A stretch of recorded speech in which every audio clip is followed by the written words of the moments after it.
আমন্ত্রণ জানাচ্ছি প্রবাস কণ্ঠ রাতের বুলেটিনে পাওয়ার্ড বাই মাইএনজে ট্রিপ। শুরুতে জানাবো আজকের প্রধান শিরোনামগুলো। মালয়েশিয়ায় 16 বছরের নিচে নিষিদ্ধ হচ্ছে সামাজিক যোগাযোগ মাধ্যম। 49 বাংলাদেশি সহ 111 অভিবাসীকে ফেরত পাঠালো মালয়েশিয়া। এবং মালয়েশিয়া পাচারকালে নারী ও শিশু সহ 28 জন উদ্ধার।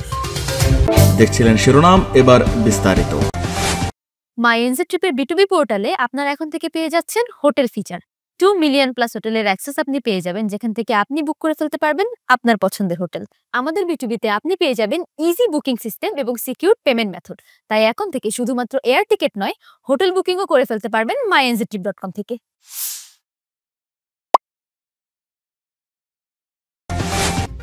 মালয়েশিয়া 2026 সাল থেকে 16 বছরের কম বয়সী শিশুদের জন্য সামাজিক যোগাযোগ মাধ্যম নিষিদ্ধ করার পরিকল্পনা করছে।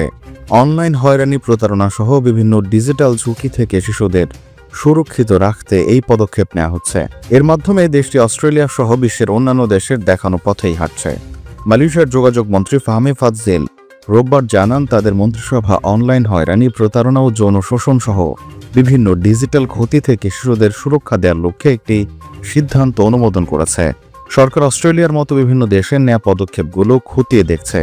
বয়স যাচাইয়ের জন্য জাতীয় পরিচয়পত্র বা পাসপোর্ট ভিত্তিক ইলেকট্রনিক যাচাই ব্যবস্থা চালুর বিষয়টিও বিবেচনায় রয়েছে। তবে নিষেধাজ্ঞা কার্যকর হওয়ার নির্দিষ্ট কোনো তারিখ এখনও ঘোষণা করা হয়নি। তিনি বলেন, আমি বিশ্বাস করি সরকার, নিয়ন্ত্রক সংস্থা, অভিভাবক এবং সবাই যদি তাদের ভূমিকা যথাযথভাবে পালন করে, তাহলে মালয়েশিয়া ইন্টারনেট শুধু দ্রুত, বিস্তৃত, সাশ্রয়ী হবে না, বরং এটি শিশু এবং পরিবারের জন্য আরও নিরাপদ হবে। চলতি বছরের জানুয়ারি থেকে মালয়েশিয়া 80 লাখের বেশি ব্যবহারকারী আছে এমন বড় সামাজিক মাধ্যম এবং বার্তা আদান প্রদানের প্ল্যাটফর্মগুলোর জন্য লাইসেন্স নেওয়া বাধ্যতামূলক করা হয়েছে।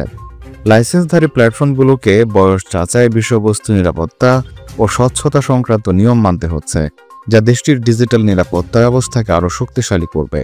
অস্ট্রেলিয়া বিশ্বের প্রথম দেশ হিসেবে শিশুদের জন্য সামাজিক মাধ্যম ব্যবহারে নিষেধাজ্ঞা আইন করেছে, যা আগামী 10 ডিসেম্বর কার্যকর হবে, যেখানে ব্যবহারকারীর ন্যূনতম বয়সসীমা রাখা হয়েছে 16 বছর। Facebook, Instagram, TikTok, x, YouTube, Snapchat, threads, Reddit এবং কিকের মতো প্ল্যাটফর্মগুলো 16 বছরের কম বয়সীদের অ্যাকাউন্ট খোলা রোধ করতে ব্যর্থ হলে সর্বোচ্চ 5 কোটি অস্ট্রেলিয়ান ডলার পর্যন্ত জরিমানার সম্মুখীন হবে।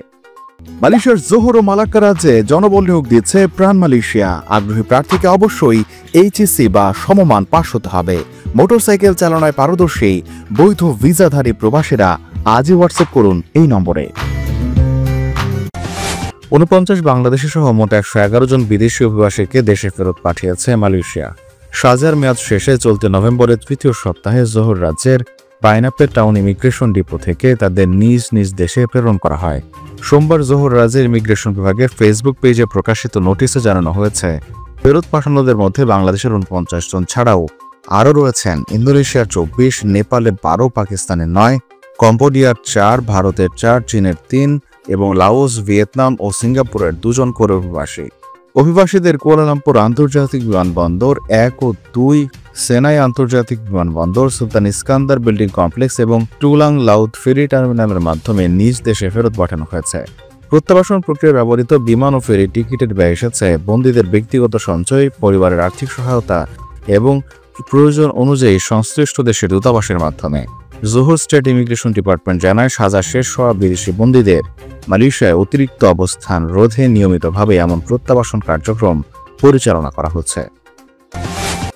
কক্সবাজারের টেকনাফ উপজেলার বাহারছড়ায় কোস্টগার্ড ও পুলিশের যৌথ অভিযানে মালয়েশিয়ায় পাচারকালে নারী ও শিশুসহ 28 জনকে উদ্ধার করা হয়েছে। মঙ্গলবার দুপুরে কোস্টগার্ড মিডিয়া কর্মকর্তা লেফটেন্যান্ট কমান্ডার সিয়ামুল হক এই তথ্য নিশ্চিত করেন। তিনি বলেন, গোয়েন্দা সূত্রে জানা যায়, সাগর পথে মালয়েশিয়া পাচারের উদ্দেশ্যে নারী, পুরুষ ও শিশুসহ বিপুল সংখ্যক ব্যক্তি টেকনাফের বাহারছড়ার কচ্ছপিয়া ঘাট সংলগ্ন বিচ এলাকায় অবস্থান করছে। প্রাপ্ত তথ্যের ভিত্তিতে সোমবার দিবাগত রাত 1টায় কোস্টগার্ড আউটপোস্ট বাহারছড়া ও পুলিশের সমন্বয়যুক্ত এলাকায় অভিযান পরিচালনা করা হয়। এ সময় আভিযানিক দল মালয়েশিয়ায় পাচারের উদ্দেশ্যে বিচে অবস্থানরত 28 জনকে উদ্ধার করে। উদ্ধারকারীরা জিজ্ঞাসাবাদে জানায়, কয়েকটি সংঘবদ্ধ পাচারকারী চক্র বিদেশে উন্নত জীবনযাপনের স্বপ্ন, উচ্চ বেতনের চাকরি এবং অল্প খরচে বিদেশ যাত্রার প্রলোভন দেখিয়ে টেকনাফ সহ দেশের বিভিন্ন এলাকা থেকে বাংলাদেশি ও রোহিঙ্গা নাগরিকদের মালয়েশিয়ায় গমনে উদ্বুদ্ধ করে সাগর পথে পাচারের পরিকল্পনা করছিল। অভিযান চলাকালে যৌথ বাহিনীর উপস্থিতি টের পেয়ে পাচারকারীরা পালিয়ে যাওয়ায় কাউকে আটক করা সম্ভব হয়নি। তাদের আটকের লক্ষ্যে কোস্টগার্ডের গোয়েন্দা নজরদারি এবং অভিযান অব্যাহত রয়েছে।